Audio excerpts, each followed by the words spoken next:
আল্লাহু আকবার। আমি তো শুনেছি ফাতেমা নাকি বিশাল বড় লোক, যে যার নিয়ত করে তার বাড়িতে যাই নিয়ত পুরা হয়ে যায়।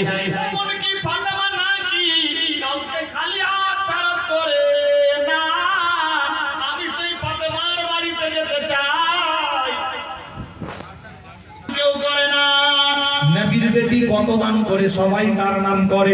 চলো দেখি গিয়ে আসি, আমার চাইতে বেশি বিশাল ধনী হবে। যখনই মদিনার বুকে আসলো গো, যখনই ফাতেমার বাড়ির সামনে গিয়েছে, দরজায় ঠক ঠক করে আওয়াজ দিয়েছে, কে গো? বলে আমি ফাতেমা।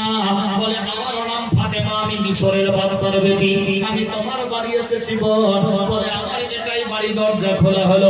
ঘরের ভেতরে যখন গেল, ওই মহিলা গিয়ে বসারও ঠিক রকম স্থান নাই, সেরা সেটাই যখন বিছিয়ে দিয়েছে। মিশরের বাদশার মেয়ে ফাতেমা চিল্লে আওয়াজ দিতে লাগলো, বলল ফাতেমা রে, আমি শুনেছিলাম তুমি নাকি অনেক বড় লোক। মারাত্মক ডেঞ্জার ঘটনা তুলে ধরেছি। আল্লাহ তাড়াতাড়ি দিল, ও গো খোদা দয়াময়, দয়া করিয়া এ দানের লাল কবুল করিয়া সবে বলিয়া।